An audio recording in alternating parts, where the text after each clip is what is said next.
Friends, welcome back to my YouTube channel അച്ചിസ് world. അപ്പോൾ നമുക്കെന്നും നമ്മുടെ പണികൾ തന്നെയാണല്ലോ. അപ്പോൾ പുതപ്പുകളെല്ലാം നല്ലോണം സോപ്പ് പൊടിയിൽ മുക്കിയിട്ടതാണ്. അപ്പോൾ അതൊക്കെ ഒന്ന് എടുത്ത് വയ്ക്കുക. ഒരു ചെറിയ മഴ വരുന്ന ഒരു ലക്ഷണമൊക്കെ കാണുന്നുണ്ട്.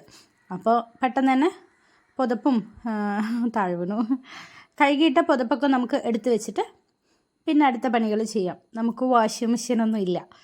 ഞാൻ തന്നെയാണ് എൻ്റെ വീട്ടിലെ വാഷിംഗ് മെഷീൻ. അപ്പോൾ ചുമ്മാ അപ്പോൾ ഞാനിതൊക്കെ എടുത്ത് വയ്ക്കട്ടെ. എല്ലാ പുതപ്പുകളും വിരിപ്പുകളും എല്ലാം മുക്കിയിടുകയാണ്.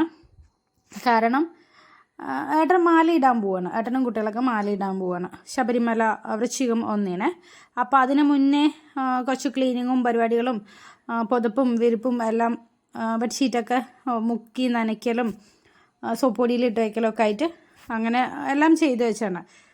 ഇനി ഇതൊക്കെ മടക്കി വെക്കണം. വേറെ പണികളൊക്കെ ഉണ്ട്, അതെല്ലാം കഴിഞ്ഞിട്ട് വേണം അതൊക്കെ ചെയ്യാൻ. എന്നിട്ട് കറി വയ്ക്കാൻ കുറച്ച് അമ്മ മുരിങ്ങയുണ്ട്, പറിക്കാൻ വരുന്നില്ല എന്നൊക്കെ പറഞ്ഞുകൊണ്ടിരിക്കുകയാണ്. എന്നാൽ ശരി, വൈകുന്നേരം മുരിങ്ങ വറക്കാമല്ലോ എന്ന് വിചാരിച്ചിട്ട് മുരിങ്ങയെല്ലാം പറിക്കാമെന്ന് പറഞ്ഞിട്ട് പോയതാണ്. അവിടെ ഇറങ്ങി പോകുമ്പോൾ അവിടെ മേമേരൊക്കെ നിൽക്കണ്ടായിരുന്നു. അപ്പോൾ അവരെല്ലാം സംസാരിച്ചിട്ട് പിന്നെ പോവാണ്. ചെറുതും ഉണ്ട്, അവൻ എൻ്റെ മുന്നേ ഓടിയതാണ്. സൈക്കിളൊക്കെ ഫ്രണ്ടിൽ തന്നെ ഉണ്ട്. അപ്പോൾ ഞാൻ പോയിട്ട് നമ്മുടെ അപ്പുറത്തെ സൈഡ് മരമുണ്ട്, മുരിങ്ങ മരം. അമ്മ എപ്പോഴും പറയും നമുക്ക് ഉണ്ടാവുമ്പോൾ വിലയില്ല, ഇല്ലെങ്കിൽ നമ്മൾ ആരെങ്കിലൊക്കെ വേറെ വീട്ടിലൊക്കെ ഉണ്ടാവുമ്പോൾ നമ്മൾ തരുമോ എന്നൊക്കെ ചോദിച്ച് വാങ്ങിയിട്ടുണ്ട്. ഇപ്പം നമ്മുടെ വീട്ടിൽ തന്നെ ഉണ്ടായപ്പോൾ പറിക്കണില്ല വെക്കണില്ല എന്നൊക്കെ പറഞ്ഞിട്ട് അമ്മ എന്നും അങ്കമാണ്.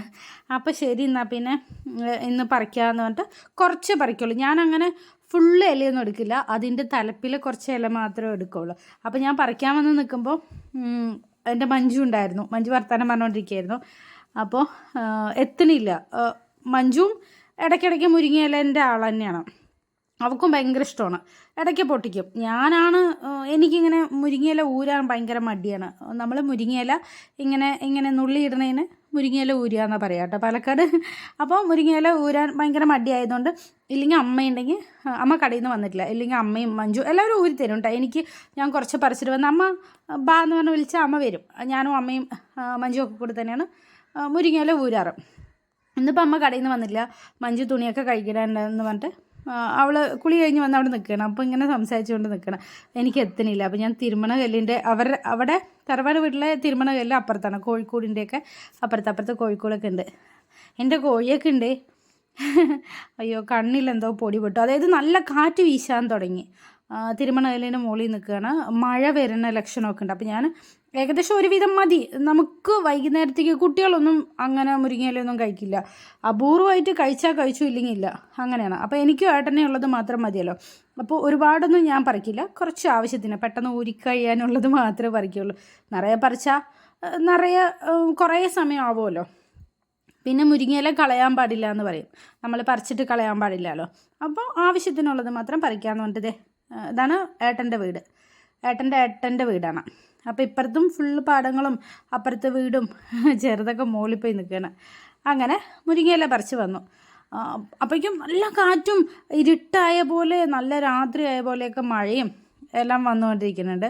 അപ്പോൾ ഞാൻ ചോട്ടിന് പുറത്തു കൊണ്ട് കെട്ടിയിട്ട് ഞാൻ മുരിങ്ങയില ഊരാനിരുന്നതാണ്. പെട്ടെന്ന് അമ്മയാണെങ്കിലും ഞാനാണെങ്കിലും പെട്ടെന്ന് മുരിങ്ങയില ഊരാൻ മടിയെന്നേ ഉള്ളൂ, എടുത്തു കഴിഞ്ഞാലൊക്കെ പെട്ടെന്ന് ഊരും. പക്ഷെ മഞ്ജു മുരിങ്ങയില ഊരാനിരുന്ന ഈ ഓരോ ഇതള് എണ്ണിയിടും. അങ്ങനെയാണ് മുരിങ്ങയില ഊരലാവുള്ളൂ, പെട്ടെന്ന് കഴിയേയില്ല. ഞാനും അമ്മയാകുമ്പോൾ പെട്ടെന്ന് കഴിയും. അപ്പോൾ ഞാൻ പെട്ടെന്ന് സ്പീഡല്ല, ഞാൻ ഇങ്ങനെ തന്നെയാണ് മുരിങ്ങയില വേഗം ഊരിയെടുക്കുകയാണ്. അങ്ങനെ ഓരോ വിശേഷങ്ങളും ഇങ്ങനെ പോയിക്കൊണ്ടിരിക്കുകയാണ്. മുരിങ്ങയില ഊരുമ്പോഴേക്കും നല്ല മഴ പെയ്തു കേട്ടോ. അപ്പോൾ ഇപ്പുറത്തെ സൈഡും കുറേ തുണികളുണ്ട്, അതൊന്നും എടുത്തു വെച്ചിട്ടില്ല. ആദ്യം ബാക്കിലുള്ളത് മഴ കൊള്ളാത്ത ആ സൈഡ് ബാക്കിലിട്ടത് മാത്രം എടുത്തു.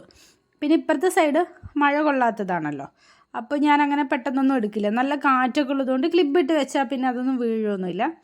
ഞാനിങ്ങനെ മുരിങ്ങയില ഊരി കഴിയട്ടെ.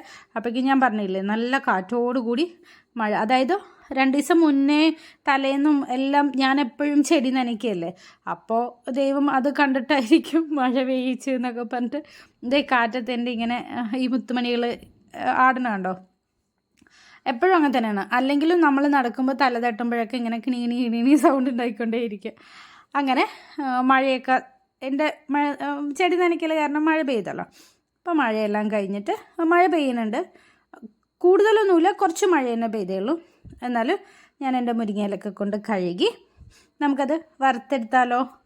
ഞാൻ പറഞ്ഞിട്ടില്ലേ എനിക്കിങ്ങനെ കട്ട് ചെയ്യണത് ഭയങ്കര ഇഷ്ടമാണ്. സവോളയാണെങ്കിലും തക്കാളി ആണെങ്കിലും കട്ട് ചെയ്യാൻ ഇഷ്ടമാണ്. അപ്പോൾ സവോള കട്ട് ചെയ്ത് രാവിലത്തെ കറി ഉണ്ടായിരുന്നു, അതൊന്ന് ചൂടാക്കാമെന്ന് പറഞ്ഞിട്ട് ചൂടാക്കാൻ വെച്ചതാണ്. പിന്നെ സവോള കട്ട് ചെയ്യലും പച്ചമുളകും വെളുത്തുള്ളിയും കൂടെ നല്ലോണം ഒന്ന് ചതച്ചെടുത്തിട്ട് ഞാൻ പിന്നെ ഉണക്കമുളക് ഉണ്ടെങ്കിൽ ഉണക്കമുളക് പൊട്ടിച്ചിടാം.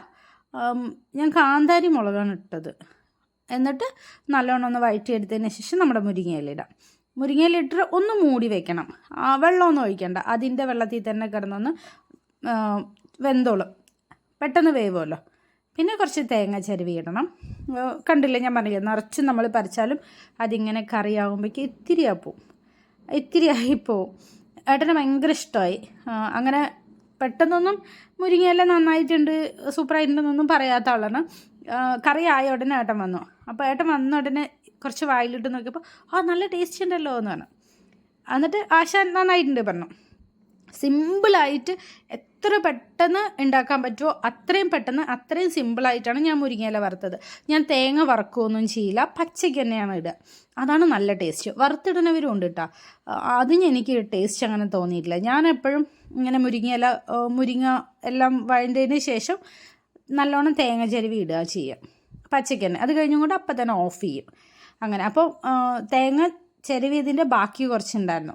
എന്നാൽ പിന്നെ ഒരു ചമ്മന്തിയും കൂടെ അരയ്ക്കാമല്ലോ എന്ന് പറഞ്ഞിട്ട് ചമ്മന്തി അരയ്ക്കാൻ ഇട്ടിട്ടുണ്ടായിരുന്നു. ചമ്മന്തി അരച്ച് കഴിഞ്ഞിട്ട് രാവിലെ ഞാൻ അരി വെള്ളത്തിലിട്ടുണ്ടായിരുന്നു നമുക്ക് ദോശയ്ക്ക്. എനിക്ക് ഇഡലിക്ക് അങ്ങനെ പെട്ടെന്നൊന്നും വരില്ല, അപ്പോൾ ഞാൻ എപ്പോഴും ദോശയ്ക്ക് തന്നെ ഇടുക. അങ്ങനെ ദോശ ഉണ്ടാക്കാനായിട്ട് 2 പ്രാവശ്യം അരച്ചാൽ മതി, ഒരു നേരത്തേക്ക് മാത്രം. 2 നേരത്തേക്ക് വെച്ച് കഴിഞ്ഞാൽ ഇന്ന് ഉണ്ടാക്കി നാളെ ഉണ്ടാക്കി കഴിഞ്ഞാൽ ഇവന്മാർക്ക് ഇഷ്ടപ്പെടില്ല. അപ്പം ഞാൻ ഒരൊറ്റ നേരത്തേക്ക് മാത്രം കുറച്ച് അരി ഇടുള്ളൂ. അളവ് പറഞ്ഞു തരാനൊന്നും അറിയില്ല. പച്ചരിയും ഉഴുന്നും മാത്രമേ ഇട്ടിട്ടേ ഉള്ളൂ. പിന്നെ എനിക്ക് ഇങ്ങനെ ദോശയ്ക്ക് ഇട്ടാലും വേഗം ഇങ്ങനെ പൊങ്ങി വരുമൊന്നുമില്ല, അപൂർവമാണ്. കുറേ നേരം കൈയിട്ടിളക്കിയാൽ പൊങ്ങി വരുള്ളൂ. ഇല്ലെങ്കിൽ അങ്ങനെ ദോശ ബാറ്ററൊന്നും നന്നായി വരില്ല. ഇഡലി ആണെങ്കിലും എനിക്ക് നേരെ ഒന്നും കിട്ടില്ല. തറവാട്ടിലിരിക്കുമ്പോൾ അമ്മയാണല്ലോ അതൊക്കെ അരിയൊക്കെ ഇട്ട് തരിക. അരച്ചും അമ്മ തന്നെയാണ് തരിക. നമുക്ക് ദോശ ഉണ്ടാക്കലും ഇഡലി ഉണ്ടാക്കലും മാത്രമേ ഉള്ളൂ പണി. അപ്പോൾ ഇവിടെ വന്നിട്ടും ഞാൻ അങ്ങനെ ദോശ ഇഡലി ഒന്നുമില്ല, കടയിൽ നിന്ന് മാവ് വാങ്ങണം. നമുക്ക് 4 പേർക്ക് ഒരു പാക്കറ്റ് മാവൊക്കെ ധാരാളമാണ്. പിന്നെ എന്നത്തെയും പോലെ പാത്രങ്ങൾ നിറച്ചും കഴുകാനുണ്ട്, അതെല്ലാം കഴുകിയെടുക്കാനുണ്ട്. കണ്ടല്ലോ, രാവിലെയും ഇഡലി തന്നെയായിരുന്നു. ആ ഇഡലി ഉണ്ടാക്കാൻ ഇതാണ് ഏറ്റവും മടി പിടിക്കുന്ന കാര്യം, ഇഡലിയുടെ ഈ കുക്കർ കഴുകി വയ്ക്കുക എന്നുള്ളത്. 6 തട്ടാണല്ലോ. അങ്ങനെ എല്ലാ പാത്രങ്ങളും കഴുകി കഴിഞ്ഞ് എൻ്റെ അടുക്കളയൊക്കെ ക്ലീനാക്കി ഇനി ഈ വഴിക്ക് വരില്ല, ഞാൻ പോയിട്ടെന്താ, എന്നിട്ടും നമ്മുടെ പണി തീർന്നിട്ടില്ല. ഈ എടുത്തു വെച്ച പുതപ്പും തുണികളൊക്കെ എടുത്ത് വെക്കണ്ടേ, എല്ലാം മടക്കി അലമാരയിൽ വെക്കണം. അപ്പോൾ എൻ്റെ കയ്യിൽ കുഞ്ഞാറ്റ സംസാരിച്ചുകൊണ്ടിരിക്കുകയാണ്, അവിടെ എന്തോ പറഞ്ഞുകൊണ്ടിരിക്കുകയാണ്. ഇപ്പുറത്ത് ക്യാമറൻ്റെ ബാക്കിൽ വന്ന് നിൽക്കുകയാണ്, കണ്ടില്ലേ. ഒരുത്തൻ അടിയിൽ കൂടെ കട്ടിലിൻ്റെ അടിയിൽ കൂടെ ക്യാമറയിൽ കാണണ്ടെന്ന് പറഞ്ഞിട്ട് വരികയാണ്. ഞാൻ ഇപ്പോഴാണ് കണ്ടത്. അമ്മ എന്നെ കണ്ടെങ്കിൽ ഒന്നും കാണിക്കരുത് എന്നൊക്കെ പറഞ്ഞാണ് അപ്പോൾ അടിയിൽ കൂടെ വരുന്നത്. ഞാൻ കണ്ടപ്പോൾ നല്ല രസമുണ്ടായിരുന്നു, അപ്പോൾ ഞാനത് വീഡിയോയിൽ ഇട്ടു. അതേ കണ്ടോ, ക്യാമറയിൽ കാണണ്ടെന്ന് പറഞ്ഞിട്ട് അടിയിൽ കൂടെ പോയതാണ് ഒരാൾ. ഇനി കാണുമ്പോഴായിരിക്കും അംഗം. അങ്ങനെ എൻ്റെ ബെഡ്ഷീറ്റും കാര്യങ്ങൾ ഇങ്ങനെ ബെഡിൽ നമുക്ക് അധികം മടക്കി വെക്കേണ്ട ആവശ്യമില്ലാത്തൊരു സംഭവം, എന്താ പറയുക, എലാസ്റ്റിക് ആയിട്ടുള്ള ബെഡ്ഷീറ്റാണ്. അത് നമുക്കിങ്ങനെ ഇട്ടാൽ മതി, ഒരുപാട് റിസ്ക് ഇല്ല. അപ്പോൾ എൻ്റെ ബാക്കി പുതപ്പുകളും കണ്ടില്ലേ. എന്നിട്ടും തല്ലുവടിയായിട്ട് രണ്ടും കൂടെ അവിടെ അപ്പുറത്ത് പോയി കാവൽ നിൽക്കുകയാണ്. ഫോണിനാണെന്ന് തോന്നുന്നുണ്ട്, ഫോൺ കണ്ടുകൊണ്ടിരിക്കുക. കുറച്ച് നേരമൊക്കെ ഫോൺ കാണാൻ ഞാൻ കൊടുക്കാറുണ്ട്. അങ്ങനെ ഇത് അപ്പുറത്തെ റൂമിലേക്കുള്ളതാണ്. ഏട്ടൻ്റെ ഷർട്ടും ഏട്ടൻ്റെ പാൻറ്റും കുട്ടികളുടെ നല്ല ഡ്രസ്സൊക്കെ അപ്പുറത്തെ സൈഡ് പുതിയ അലമാരയിലും, എൻ്റെ കുറച്ച് ഐറ്റംസാണ് പഴയ അലമാരയിലും. 2 റൂമിലും 2 അലമാരയാണല്ലോ. മടക്കി വെച്ച പുതപ്പെല്ലാം അലമാരയിലേക്ക് മാറ്റിയിട്ടുണ്ട്.